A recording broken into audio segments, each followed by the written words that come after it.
Assalamualaikum warahmatullahi wabarakatuh. Para pemirsa yang dirahmati oleh Allah Subhanahu wa taala, siapa manusia di atas muka bumi ini yang tidak mengalami permasalahan? Setiap kita, setiap manusia pasti menghadapi problematika. Ada yang diliputi kesedihan karena memikirkan kekurangan hartanya. Ada yang diliputi dengan kesedihan karena memikirkan hutang yang bertumpuk-tumpuk. Ada yang diserang dengan kegundah gulanaan karena mengharapkan anugerah anak yang tidak datang-datang. Dan ada juga yang bersedih karena merasakan penderitaan penyakit yang tidak kunjung sembuh-sembuh. Setiap kita pasti ada permasalahan yang kita hadapi.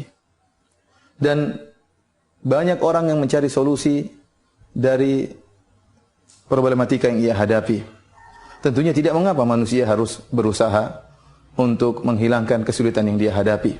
Dia harus berusaha. Akan tapi solusi yang paling utama yang terkadang dilupakan oleh seorang mukmin adalah solusi doa. Doa merupakan solusi yang pertama, bukan solusi yang terakhir, bahkan dia adalah solusi yang pertama sebelum usaha yang lain dilakukan. Bukankah para ulama menyatakan bahwasanya doa silahul mukmin? Doa adalah senjata orang mukmin. Dia bukan senjata terakhir, tetapi dia senjata pertama yang harus digunakan pertama kali. Yakin bahwasanya segala problematika, segala masalah, jika Allah berkehendak, Allah hanya mengatakan kun fayakun, maka hilang dengan sekejap mata. Bahkan solusi yang terbaik, doa yang tulus yang diucapkan seorang hamba dalam waktu beberapa menit, keluar dari hatinya yang sangat dalam, bisa menghilangkan problematika yang mungkin dia telah alami selama waktu yang panjang. Lihatlah bagaimana para anbiya, mereka berdoa kepada Allah Subhanahu wa taala. Mereka para anbiya, orang-orang yang soleh, juga diuji oleh Allah Subhanahu wa taala, juga mengalami problematika, juga mengalami kesedihan. Lihatlah Nabi Ayub alaihissalam yang pernah diuji oleh Allah Subhanahu wa taala dengan penyakit. Allah Subhanahu wa taala berfirman menyebutkan tentang kisah Nabi Ayub, wa ayyuba idnada rabbahu anni massani yadhur wa anta arhamur rahimin. Dan ingatlah bagaimana Nabi Ayub alaihissalam tatkala dia berkata kepada Rabbnya, anni massani yadhur, ya Allah aku ditimpa dengan penderitaan, ditimpa dengan penyakit. Wa anta arhamur rahimin, dan engkau adalah zat yang paling maha pengasih lagi maha penyayang. Satu kalimat yang keluar dari Nabi Ayub alaihissalam dengan doa yang tulus dari hati yang dalam, Allah hilangkan penyakit yang dia alami bertahun-tahun. Fastajabna lahu fakashafna ma bihi min dhur. Kata Allah Subhanahu wa taala, kami kabulkan permintaannya dan kami hilangkan penyakit yang dialaminya. Lihat, satu doa namun keluar dari hati yang tulus bisa menghilangkan permasalahan yang lama yang dihadapi oleh seorang muslim. Demikian juga Allah sebutkan tentang Nabi Yunus alaihissalam. Ya, wa dhannuni idh dhahaba mughadiban fadhanna an lan naqdir alayhi fanada fi dhulumati alla ilaha illa anta subhanaka inni kuntu minadh dhalimin. Nabi Yunus alaihissalam tatkala ditelan oleh ikan paus, kemudian dia tenggelam dalam 3 kegelapan. Kata Allah Subhanahu wa taala, fanada fi dhulumat. Beliau menyeru dalam kegelapan-kegelapan. Beliau berada dalam kegelapan perut ikan paus, berada dalam kegelapan malam, dan berada dalam kegelapan lautan. Siapa yang bisa menyelamatkannya kecuali Allah Subhanahu wa taala? Fanada fi dhulumat alla ilaha illa anta subhanaka inni kuntu minadh dhalimin. Maka Nabi Yunus kemudian mengatakan, la ilaha illa anta. Ya Allah, tidak ada sembahan yang berhak kecuali disembah kecuali Engkau ya Allah. Inni kuntu minadh dhalimin. Aku termasuk orang-orang berbuat zalim. Maka apa kata Allah Subhanahu wa taala? Fastajibna lahu. Kami pun mengabulkan doa Nabi Yunus alaihissalam. Wa najjaynahu minal gham wa kadzalika nunjil mu'minin. Dan kami selamatkan dia dari kesedihan. Kemudian Allah tutup firman-Nya dengan mengatakan wa kadzalika nunjil mu'minin, dan demikianlah kami selamatkan orang-orang yang beriman. Artinya apa? Ini keselamatan ini bukan hanya khusus kepada Nabi Yunus alaihissalam, tetapi juga kepada kaum mukminin. Makanya Allah tutup ayatnya dengan mengatakan wa kadzalika nunjil mu'minin. Demikianlah kami selamatkan orang-orang yang beriman. Artinya ini penyelamatan ini bukan khusus buat Nabi Yunus alaihissalam. Allah sebutkan lagi dalam surat yang sama, dalam surat Anbiya, tentang Zakaria. Wa Zakaria iznada rabbahu rabbi la tadharni fardan wa anta khairul warithin. Tatkala Nabi Zakaria berdoa, ya Rabbku, jangan kau biarkan aku sendiri. Nabi Zakaria ingin punya anak. Wa anta khairul warithin. Nah, Allah yang akan memberikan ya anugerah anak. Maka dia berdoa kepada Allah Subhanahu wa taala, Allah kabulkan permintaan Nabi Zakaria alaihissalam. Saya ingin mengajak para pemirsa sekalian untuk merenungkan bahwasanya doa merupakan senjata yang pertama, bukan senjata yang terakhir. Bukan berarti saya mengajak para pemirsa untuk tidak berusaha, usaha terus dijalankan. Allah memerintahkan kita untuk berusaha, Nabi SAW memerintahkan untuk berusaha. Tetapi doa merupakan senjata yang pertama. Dan jangan pernah kita meremehkan doa. Doa sering mendatangkan keajaiban. Oleh karenanya, disebutkan oleh para ahli tafsir seperti Ibnu Katsir rahimahullahu taala, kenapa Nabi Zakaria setelah nikah sekian lama dan setelah mencapai masa tua, baru kemudian beliau meminta agar dianugerahi seorang anak. Kenapa? Karena Nabi Zakaria melihat keajaiban yang terjadi pada Maryam binti Imran. Allah Subhanahu wa taala berfirman dalam Al-Qur'an dalam surat Al-Imran, wa kaffalaha Zakaria kullama dakhala 'alaiha Zakaria al-mihraba wajada 'indaha rizqa. Jadi Maryam dipelihara oleh Zakaria.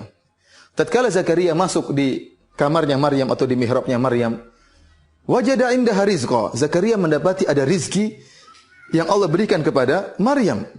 Anna laki hadha? Maka Zakaria bertanya, wahai Maryam, dari mana kau dapatkan rizki ini? Qalat huwa min indillah. Kata Maryam, ini semua dari sisi Allah Subhanahu wa taala. Padahal Maryam tidak keluar dari rumahnya. Seharusnya makanan tersebut diantarkan oleh Zakaria, ternyata tiba-tiba ada makanan di situ.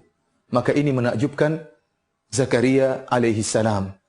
Ternyata bisa datang rizki, dan rizki yang datang pada Maryam rizki yang menakjubkan. Disebutkan para ahli tafsir, Allah memberikan dia buah-buahan yang tidak muncul kecuali di musim panas, Allah hidangkan di musim dingin.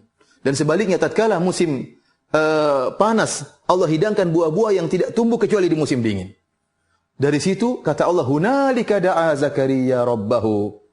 Maka tatkala itu Zakaria berdoa kepada Allah Subhanahu wa taala. Dia melihat ternyata Allah bisa mendatangkan makanan atau buah-buahan yang tidak tumbuh di musim dingin saja kecuali di musim dingin, Allah munculkan di musim panas dan sebaliknya. Tatkala dia melihat dirinya sudah tua dan istrinya dalam keadaan mandul, namun hal ini tidak menjadikan Zakaria putus asa. Maka dia pun berdoa kepada Allah Subhanahu wa taala setelah melihat keajaiban tersebut. Sebagaimana Allah sebutkan doa Zakaria dalam surat Maryam, kata Allah Subhanahu wa taala, "Dzikru rahmati rabbika 'abdahu Zakaria idz nada rabbahu nidaan khafiyya. Qala rabbi inni wahana al-'azmu minni washta'ala ar-ra'su shayba wa lam akum bi du'aika rabbi syaqiyya." Yang artinya kami menyebutkan tentang rahmat kami terhadap hamba kami Zakaria. Tatkala dia menyeru Rabbnya dengan suara yang lirih, "Ya Allah, inni wahanal 'azmu minni washta'ala ar-ra'su syaiba." Ya Allah, aku sudah sangat tua. Kemudian tulangku sudah lapuk dan rambutku sudah memutih seluruhnya. Walam akum bidu'aika rabbi syaqiyya. Akan tapi aku tidak pernah putus asa dari meminta kepada Engkau ya Allah.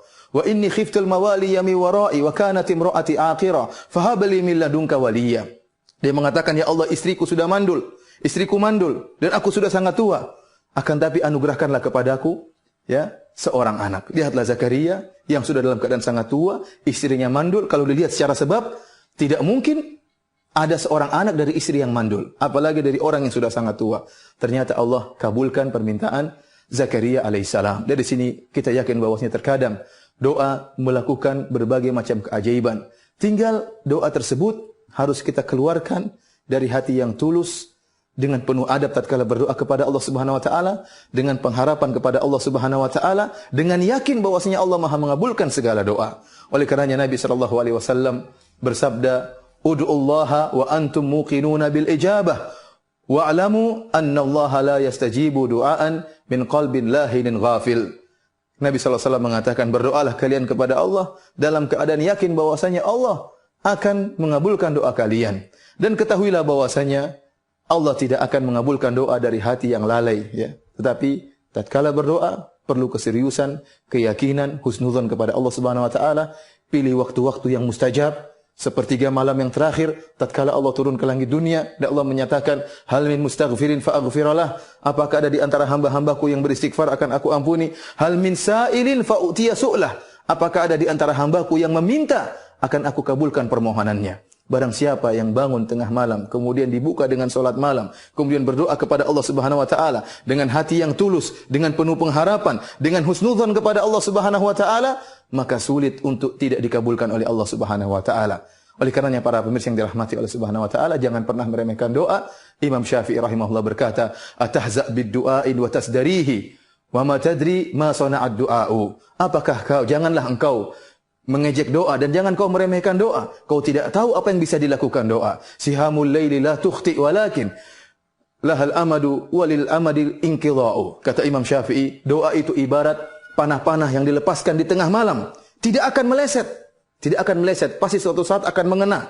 Tetapi waktu untuk mengena itu butuh waktu.